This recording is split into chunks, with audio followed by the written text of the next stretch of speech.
আসসালামু আলাইকুম। সুপ্রিয় চাকরি প্রত্যাশীগণ, সাপ্তাহিক চাকরির খবর পত্রিকায় প্রকাশিত কি কি চাকরিতে নিয়োগ বিজ্ঞপ্তি প্রকাশিত করা হয়েছে তা আজকের এই ভিডিওতে জানিয়ে দেওয়া হবে।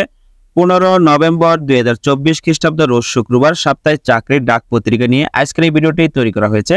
এই সপ্তাহে কি কি পদে বা কোন কোন দপ্তর এবং ওই দপ্তরে নিয়োগ বিজ্ঞপ্তি প্রকাশিত হয়েছে তা আজকের এই ভিডিওতে ধারাবাহিকভাবে জানিয়ে দেওয়া হবে। সুপ্রিয় চাকরি প্রত্যাশীগণ, দেখতে পাচ্ছেন সাপ্তাহিক চাকরির খবর, লক্ষ্য বেকারের প্রিয় পত্রিকা। যেমন বাংলাদেশ পল্লী বিদ্যুতায়ন বোর্ডে নিয়োগ বিজ্ঞপ্তি প্রকাশিত হয়েছে, যেখানে পদসংখ্যা সর্বমোট 60 জন জনবল নিয়োগ করা হবে। তারপর আছে সেনা সদর ইএনসির শাখায় নিয়োগ বিজ্ঞপ্তি প্রকাশিত হয়েছে, পদসংখ্যা হলো 190 জন। বাংলাদেশের সকল জেলা হতে ছেলেমেয়ে উভয় প্রার্থী আবেদন করতে পারবেন।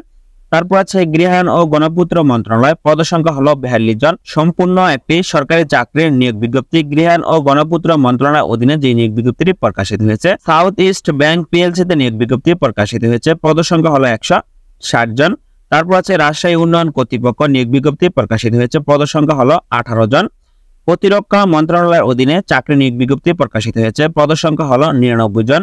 যুব উন্নয়ন অধিদপ্তরে নিয়োগ বিজ্ঞপ্তি, পদসংখ্যা হলো 120 জন।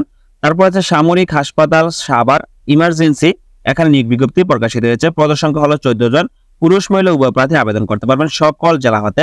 ঢাকা বিশ্ববিদ্যালয়ের চাকরি নিয়োগ বিজ্ঞপ্তি, পদসংখ্যা হলো 6 জন। তারপর এখানে আছে বাংলাদেশ প্রকৌশল বিশ্ববিদ্যালয় ঢাকা, নিয়োগ বিজ্ঞপ্তি প্রকাশিত হয়েছে, পদসংখ্যা হলো 20 জন। ঢাকা পাওয়ার ডিস্ট্রিবিউশন কং এ নিয়োগ বিজ্ঞপ্তি প্রকাশিত হয়েছে, পদসংখ্যা হলো 6। শাহজালাল বিজ্ঞান ও প্রযুক্তি বিশ্ববিদ্যালয় নিয়োগ বিজ্ঞপ্তি, পদসংখ্যা হলো 6।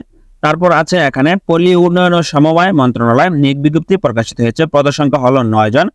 সুপ্রিয় চাকরি প্রত্যাশীগণ, বাংলাদেশের সকল সরকারি এবং বেসরকারি গুরুত্বপূর্ণ এবং ডিফেন্সের চাকরি নিয়োগ বিজ্ঞপ্তি আমার চ্যানেলে নিয়মিত আপলোড করা হয়ে থাকে।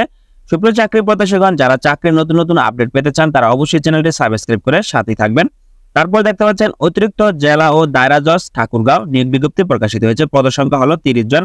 তারপর আছে জেলা প্রশাসক রাঙ্গামাটি নিয়োগ বিজ্ঞপ্তি প্রকাশিত হয়েছে, পদসংখ্যা হলো 37 জন। বাংলাদেশ সশস্ত্র বাহিনী বোর্ড নিয়োগ বিজ্ঞপ্তি, পদসংখ্যা হলো 10 জন। ঢাকা বিশ্ববিদ্যালয় নিয়োগ, এখানে পদসংখ্যা আছে 3 জন। তারপর আছে নোয়াখালী বিজ্ঞান ও প্রযুক্তি বিশ্ববিদ্যালয় নিয়োগ বিজ্ঞপ্তি, পদসংখ্যা আছে 6 জন। তারপর আছে সেনা সদর ইএনসির শাখায় নিয়োগ বিজ্ঞপ্তি, এখানে পদসংখ্যা হলো 10 জন। ঢাকা দক্ষিণ সিটি কর্পোরেশনের নিয়োগ বিজ্ঞপ্তি প্রকাশিত হয়েছে। বাংলাদেশ নৌবাহিনী স্কুল অ্যান্ড কলেজ পটুয়াখালীতে নিয়োগ বিজ্ঞপ্তি, পদসংখ্যা হলো 10 জন। তারপর আছে ক্যান্টনমেন্ট পাবলিক স্কুল ও কলেজ রংপুরে নিয়োগ বিজ্ঞপ্তি প্রকাশিত হয়েছে, পদসংখ্যা হলো 10 জন। সুপ্রিয় চাকরি প্রত্যাশীগণ, তারপর দেখতে পাচ্ছেন cantonment public school and college Khulna নিয়োগ বিজ্ঞপ্তি প্রকাশিত হয়েছে, পদসংখ্যা হলো 3 জন। বাংলাদেশ প্রকৌশল বিশ্ববিদ্যালয় ঢাকা, পদসংখ্যা 3 জন। নোয়াখালী পল্লী বিদ্যুৎ সমিতিতে নিয়োগ বিজ্ঞপ্তি প্রকাশিত হয়েছে, পদসংখ্যা হলো 4 জন। শরীয়তপুর পল্লী বিদ্যুৎ সমিতি নিয়োগ বিজ্ঞপ্তি প্রকাশিত হয়েছে, পদসংখ্যা হলো 3 জন। তারপর আছে রুরাল পাওয়ার কোম্পানিতে নিয়োগ বিজ্ঞপ্তি প্রকাশিত হয়েছে।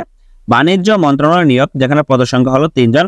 সুপ্রিয় চাকরি প্রত্যাশীগণ, যারা নতুন নতুন চাকরি নিয়োগ আপডেট ভিডিও পেতে চান তারা অবশ্যই চ্যানেলটি সাবস্ক্রাইব করে সাথেই থাকবেন। বাংলাদেশের সকল গুরুত্বপূর্ণ এবং দপ্তর এবং ওই দপ্তরের গুরুত্বপূর্ণ নিয়োগ বিজ্ঞপ্তি আমার চ্যানেলে নিয়মিত ভিডিও আপলোড করে থাকি। ধন্যবাদ সকলকে, ভালো থাকবেন, সুস্থ থাকবেন, আল্লাহ হাফেজ।